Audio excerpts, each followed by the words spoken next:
कहानी की शुरुआत एक बेहद डरावने मंजर से होती है, जहां कुछ बहादुर लोग अपनी जान बचाने के लिए अपने जिस्म पर ज़ॉम्बीज़ का खून लगाकर उन्हीं के बीच से निकलने का फैसला करते हैं। शुरुआत में उनकी ये खतरनाक योजना काम करती हुई नजर आती है, लेकिन जैसे ही वो बाहर निकलते हैं, अचानक तेज बारिश शुरू हो जाती है। बारिश का पानी धीरे धीरे उनके जिस्म पर लगा सारा खून धोने लगता है। अगले ही पल ज़ॉम्बीज़ को उनकी असली पहचान का पता चल जाता है। देखते ही देखते हजारों ज़ॉम्बीज़ उन्हें चारों तरफ से घेर लेते हैं। अब उनके और मौत के बीच सिर्फ कुछ ही कदमों का फासला बचा था। आखिर ऐसी कौन सी मजबूरी थी जिसने इन लोगों को इतना खतरनाक कदम उठाने पर मजबूर कर दिया। कुछ हफ्ते पहले रिक ग्राइम्स नाम का एक पुलिस ऑफिसर ड्यूटी के दौरान गोली लगने के बाद कोमा में चला गया था। जब उसकी आंख खुलती है तो उसे महसूस होता है कि दुनिया पहले जैसी नहीं रही। पूरा हॉस्पिटल वीरान पड़ा था, कमरों में लाशें बिखरी थीं और हर तरफ तबाही के निशान दिखाई दे रहे थे। घबराया हुआ रिक किसी तरह वहाँ से निकलता है और सीधे अपने घर पहुँचता है, लेकिन वहाँ उसकी पत्नी लॉरी और बेटा कार्ल मौजूद नहीं होते। घर से निकलने के बाद रिक की मुलाकात मॉर्गन और उसके बेटे डुएन से होती है। यही लोग उसे इस नई दुनिया की सबसे डरावनी सच्चाई बताते हैं। दरअसल एक रहस्यमयी बीमारी पूरी दुनिया में फैल चुकी थी। जो इंसान मरता कुछ समय बाद दोबारा उठ खड़ा होता, लेकिन इंसान बनकर नहीं बल्कि एक खूंखार वॉकर बनकर। मॉर्गन रिक को यह भी बताता है कि वॉकर का काटा हुआ इंसान ज्यादा समय तक जिंदा नहीं रह सकता। रात होते ही रिक अपनी आंखों से इस डरावनी हकीकत को देखता है। घर के बाहर कई वॉकर घूम रहे थे, जिनमें मॉर्गन की अपनी पत्नी भी शामिल थी। वो अब इंसान नहीं रही थी, लेकिन फिर भी मॉर्गन उसे मारने की हिम्मत नहीं जुटा पा रहा था। अगली सुबह वो रिक को बताता है कि बचे हुए लोग अटलांटा के रिफ्यूजी कैंप्स की तरफ जा रहे हैं। संभव है कि उसकी पत्नी और बेटा भी वहीं हों। साथ ही उसे सीडीसी नाम की उस जगह के बारे में भी पता चलता है जहां इस बीमारी का इलाज खोजने की कोशिश की जा रही है। बस फिर क्या था, रिक पुलिस स्टेशन से हथियार और जरूरी सामान इकट्ठा करता है। जाते वक्त वो मॉर्गन को एक राइफल और रेडियो देकर अलविदा कहता है। अब उसके सामने सिर्फ एक ही मकसद था, किसी भी कीमत पर अपनी फैमिली को ढूंढना। अटलांटा की तरफ बढ़ते हुए रिक को रास्ते में तबाही के ऐसे निशान दिखाई देते हैं जो साफ बता रहे थे कि दुनिया अब पहले जैसी नहीं रही। सड़कें सुनसान पड़ी थीं और इंसानों का नामो निशान तक नहीं था। सफर के दौरान उसकी कार का फ्यूल भी खत्म हो जाता है। मजबूरी में वो एक पुराने फार्म हाउस तक पहुंचता है, जहां उसे पता चलता है कि वहां रहने वाले लोग इस नई दुनिया का सामना नहीं कर पाए। आखिरकार रिक एक घोड़ा लेकर अपनी मंजिल की तरफ निकल पड़ता है। कुछ देर बाद वो अटलांटा शहर में पहुंचता है। शुरुआत में उसे लगता है कि शायद यहाँ हालात बेहतर होंगे, लेकिन अगले ही पल उसकी ये गलत फहमी टूट जाती है। शहर की सड़कों पर हजारों वॉकर घूम रहे थे। तभी आसमान में एक हेलीकॉप्टर दिखाई देता है। रिक को लगता है कि शायद वहाँ सेना या बचे हुए लोग मौजूद हैं, इसलिए वो उसी दिशा में बढ़ने लगता है, लेकिन ये फैसला उसे सीधे मौत के मुंह में पहुंचा देता है। कुछ ही देर में वॉकरों का पूरा झुंड उसे घेर लेता है। उसका घोड़ा डर के मारे बेकाबू हो जाता है और अगले ही पल सैकड़ों वॉकर उस पर टूट पड़ते हैं। रिक किसी तरह अपनी जान बचाकर भागता है। तभी उसे एक पुराना मिलिट्री टैंक नजर आता है और वो फौरन उसके अंदर घुसकर खुद को छुपा लेता है। टैंक के अंदर बैठा रिक समझ चुका था कि अब उसका बचना लगभग नामुमकिन है। बाहर हजारों वॉकर उसका इंतजार कर रहे थे। तभी रेडियो पर सुनाई देने वाली रहस्यमयी आवाज उसे बताती है कि अगर वह जिंदा रहना चाहता है तो उसे तुरंत टैंक से बाहर निकलना होगा। ये आवाज ग्लेन नाम के एक युवक की थी, जो दूर बैठकर उसे रास्ता बता रहा था। बड़ी हिम्मत जुटाकर रिक टैंक से बाहर निकलता है और ग्लेन के निर्देशों का पालन करते हुए गलियों के बीच दौड़ने लगता है। कई बार ऐसा लगता है कि वॉकर उसे पकड़ लेंगे, लेकिन किस्मत उसका साथ देती है। आखिरकार वह एक सुरक्षित इमारत तक पहुंच जाता है, जहां उसकी मुलाकात ग्लेन और कुछ दूसरे सर्वाइवर्स से होती है। लेकिन यहाँ पहुंचते ही एक नई मुसीबत उसका इंतजार कर रही थी। इमारत की छत पर मेरल नाम का एक खतरनाक और गुस्सैल आदमी लगातार वॉकरों पर गोलियां चला रहा था। टी डॉग उसे बार बार रोकने की कोशिश करता है, क्योंकि उनका गोला बारूद तेजी से खत्म हो रहा था, लेकिन मेरल किसी की सुनने को तैयार नहीं था। बात इतनी बढ़ जाती है कि रिक को बीच में आना पड़ता है। हालात काबू से बाहर होते देख वह मेरल को काबू कर लेता है और उसे छत पर एक पाइप से हथकड़ी लगाकर छोड़ देता है। अब समस्या ये थी कि पूरी इमारत वॉकरों से घिरी हुई थी। नीचे उतरना मतलब सीधी मौत। तभी रिक एक खतरनाक लेकिन शानदार योजना बनाता है। उसका आइडिया था कि मरे हुए वॉकरों का खून और शरीर के टुकड़े अपने ऊपर लगा लिए जाएं, ताकि बाकी वॉकर उन्हें अपनी तरह समझें। बाकी लोगों को ये प्लान पागलपन लगता है, लेकिन उनके पास कोई दूसरा विकल्प भी नहीं था। कुछ ही देर बाद रिक और ग्लेन खुद को वॉकरों जैसा दिखाकर भीड़ के बीच चलने लगते हैं। शुरुआत में सब ठीक चलता है, लेकिन तभी अचानक बारिश शुरू हो जाती है। उनके शरीर पर लगा खून धुलने लगता है और वॉकरों को इंसानों की असली गंध आने लगती है। अगले ही पल पूरा झुंड उनके पीछे पड़ जाता है और अब शुरू होने वाली थी उनकी जिंदगी की सबसे खतरनाक भागदौड़। अगले ही पल सैकड़ों वॉकर उनके पीछे दौड़ पड़े। दोनों पूरी ताकत से भागते हुए किसी सुरक्षित जगह की तलाश करने लगे। अगर 1 सेकंड की भी गलती होती तो उनका बचना नामुमकिन था। काफी मुश्किलों के बाद दोनों एक ट्रक तक पहुंच जाते हैं। तभी रिक के दिमाग में एक और शानदार आइडिया आता है। वो पास खड़ी एक स्पोर्ट्स कार का शीशा तोड़कर उसका अलार्म चालू कर देता है। तेज आवाज सुनते ही ज्यादातर वॉकर कार की तरफ भागने लगते हैं। इसी मौके का फायदा उठाकर बाकी सर्वाइवर्स भी बिल्डिंग से नीचे उतर आते हैं और ट्रक में सवार हो जाते हैं। कुछ ही पलों में वो मौत के उस जाल से बाहर निकलने में कामयाब हो जाते हैं। लेकिन इस भाग दौड़ में एक बड़ी गलती हो चुकी थी। टी-डॉग से मेरल की हथकड़ी की चाबी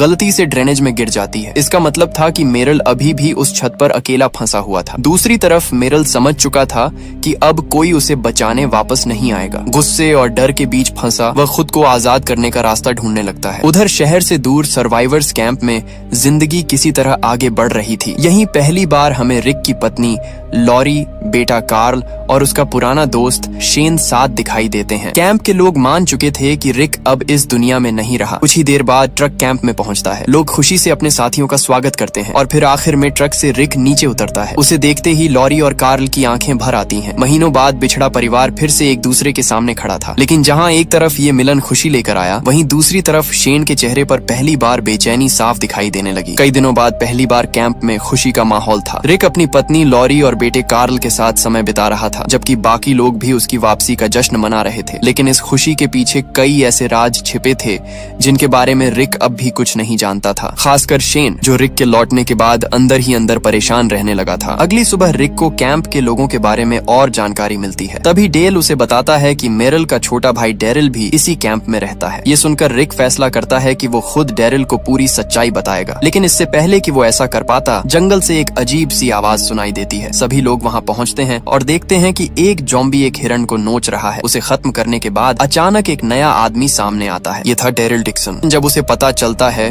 कि उसका भाई मेरल अटलांटा में छूट गया है, तो उसका गुस्सा 7वें आसमान पर पहुंच जाता है। वो रिक पर हमला करने तक के लिए तैयार हो जाता है। हालांकि बाकी लोग किसी तरह उसे शांत कर देते हैं। आखिरकार रिक, डेरिल, ग्लेन और टी-डॉग मेरल को वापस लाने के लिए दोबारा अटलांटा जाने का फैसला करते हैं। जब ये लोग शहर पहुंचते हैं तो सबसे पहले उसी बिल्डिंग की छत पर जाते हैं जहां मेरल को छोड़ा गया था। लेकिन वहां पहुंचकर सब हैरान रह जाते हैं। मेरल वहां मौजूद नहीं था। सिर्फ एक कटी हुई हथकड़ी और खून के निशान दिखाई देते हैं। ऐसा लग रहा था जैसे उसने खुद को आजाद करने के लिए कोई बेहद खतरनाक कदम उठाया हो। उधर कैंप में भी हालात बिगड़ने लगे थे। शेन और लॉरी के बीच दूरी बढ़ती जा रही थी। दूसरी तरफ एड नाम का एक आदमी अपनी पत्नी कैरल के साथ बेहद बुरा व्यवहार करता था। जब उसने एक बार फिर कैरल पर हाथ उठाया तो शेन अपना गुस्सा रोक नहीं पाया और सबके सामने उसकी बुरी तरह पिटाई कर दी।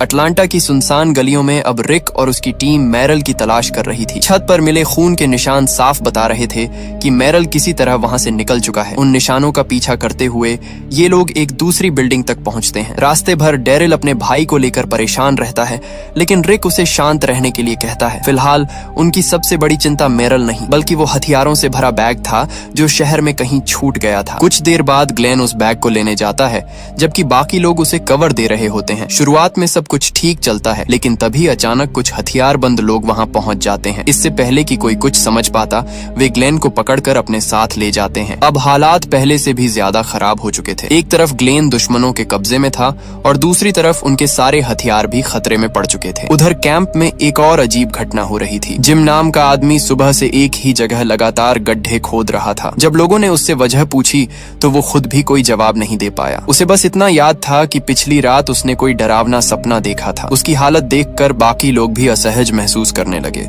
लेकिन किसी को अंदाजा नहीं था कि ये गड्ढे आखिर किस काम आने वाले हैं। दूसरी तरफ रिक की टीम उन लोगों के ठिकाने तक पहुंच जाती है जिन्होंने ग्लेन को पकड़ा था। शुरुआत में उन्हें लगता है कि ये कोई खतरनाक गैंग है, लेकिन अंदर जाकर सच्चाई कुछ और ही निकलती है। दरअसल ये लोग कुछ बुजुर्ग और बीमार लोगों की रक्षा कर रहे थे। दुनिया खत्म होने के बाद भी उन्होंने इंसानियत नहीं छोड़ी थी। यही वजह थी कि रिक उनसे लड़ाई करने के बजाय समझौता करने का फैसला करता है। आखिरकार ग्लेन सुरक्षित वापस वापस मिल जाता है और मामला शांत हो जाता है। लेकिन जब रिक और उसके साथी लौटने लगते हैं तो उन्हें एक नई मुसीबत का सामना करना पड़ता है। जिस गाड़ी में वो आए थे वो गायब थी। अब उन्हें पैदल ही कैंप लौटना था। कई घंटों की थकाऊ यात्रा के बाद रिक और उसके साथी आखिरकार कैंप वापस पहुंच जाते हैं। वहाँ माहौल पहले से काफी बेहतर दिखाई देता है, लेकिन ये शांति ज्यादा देर टिकने वाली नहीं थी, क्योंकि खतरा पहले ही कैंप के बेहद करीब पहुंच चुका था। शाम होते ही सभी लोग आग के आसपास बैठकर खाना खा रहे होते हैं। जंगल की तरफ से वॉकरों का एक बड़ा झुंड कैंप में घुस आता है। इससे पहले कि कोई संभल पाता, कई लोगों पर हमला हो जाता है। एड को एक वॉकर दबोच लेता है, जबकि एमी भी उसकी चपेट में आ जाती है। कुछ ही सेकंड में पूरा कैंप चीखों और गोलियों की आवाजों से गूंज उठता है। रिक, शेन, डेरिल और बाकी लोग मिलकर जवाबी हमला करते हैं और किसी तरह वॉकरों को खत्म कर देते हैं। जब लड़ाई खत्म होती है तो हर तरफ सिर्फ लाशें दिखाई देती हैं। सबसे बड़ा झटका एंड्रिया को लगता है, क्योंकि उसकी बहन एमी अब इस दुनिया में नहीं रही थी। वो उसकी लाश के पास बैठकर रोती रहती है। तभी जिम एक चौंकाने वाली बात बताता है। वो कहता है कि उसे पहले ही सपना आ गया था कि कैंप में कई लोग मरने वाले हैं। यही वजह थी कि वो सुबह से लगातार कब्रें खोद रहा था। अब सबको समझ आने लगा कि उसके अजीब व्यवहार के पीछे क्या कारण था। अगली सुबह हालात और भी गंभीर हो जाते हैं। जब लोग मरे हुए साथियों को दफनाने की तैयारी कर रहे होते हैं, तभी एक और डरावना सच सामने आता है। कैंप पर हुए हमले के बाद अब किसी को भी वहां रुकना सुरक्षित नहीं लग रहा था। कई लोग मारे जा चुके थे और जिम के शरीर पर वॉकर के काटने का निशान भी मिल चुका था। कुछ लोगों का मानना था कि उसे यहीं खत्म कर देना चाहिए, लेकिन रिक ऐसा नहीं करना चाहता था। उसे उम्मीद थी कि सीडीसी में शायद कोई इलाज या मदद मिल जाए। इसी वजह से उसने सभी को वहां जाने का प्रस्ताव दिया। हालांकि हर कोई रिक की बात से सहमत नहीं था। शेन का कहना था कि उन्हें सीडीसी की बजाय सेना के एक पुराने बेस की तरफ जाना चाहिए। उसके हिसाब से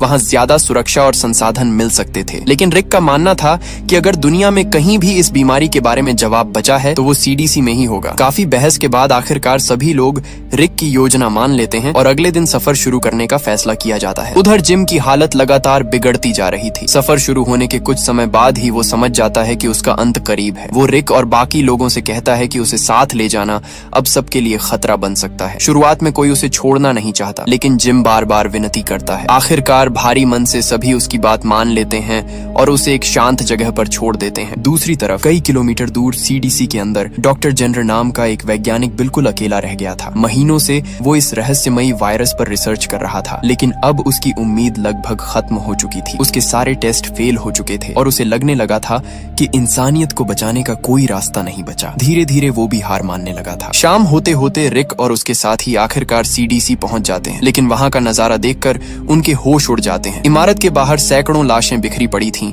और पूरा परिसर सुनसान था। ऊपर से उनके वाहनों में फ्यूल भी लगभग खत्म हो चुका था। तभी आसपास मौजूद वॉकर उन्हें घेरना शुरू कर देते हैं। अब उनके पास भागने का कोई रास्ता नहीं था और ठीक उसी वक्त सीडीसी का विशाल दरवाजा धीरे धीरे खुलना शुरू होता है। सीडीसी का भारी दरवाजा खुलते ही रिक और उसके साथियों की जान में जान आती है। कुछ ही सेकंड में सभी लोग अंदर पहुंच जाते हैं और दरवाजा फिर से बंद हो जाता है। बाहर सैकड़ों वॉकर दरवाजे पर टूट पड़ते हैं, लेकिन अब वे फिलहाल सुरक्षित थे। कई दिनों तक मौत से भागते रहने के बाद पहली बार उन्हें ऐसा महसूस होता है कि शायद अब सब कुछ ठीक हो सकता है। अंदर उनकी मुलाकात डॉक्टर एडविन जेनर से होती है। वो सीडीसी में बचा हुआ आखिरी वैज्ञानिक था। जेनर सबसे पहले सभी का ब्लड टेस्ट करता है ताकि यह सुनिश्चित किया जा सके कि कोई संक्रमित तो नहीं है। इसके बाद वह उन्हें बिल्डिंग के अंदर रहने की अनुमति दे देता है। यहाँ पहुंचकर सभी लोग हैरान रह जाते हैं, क्योंकि कई महीनों बाद उन्हें साफ बिस्तर, गर्म पानी, भरपेट खाना और सुरक्षित छत नसीब हुई थी। उस रात लगभग सभी लोग आराम से खाना खाते हैं, नहाते हैं और लंबे समय बाद सुकून की सांस लेते हैं। लेकिन जहाँ बाकी लोग इस राहत का आनंद ले रहे थे, वहीं शेन अंदर ही अंदर टूट रहा था। रिक की वापसी के बाद उसकी जिंदगी पूरी तरह बदल चुकी थी। शराब के नशे में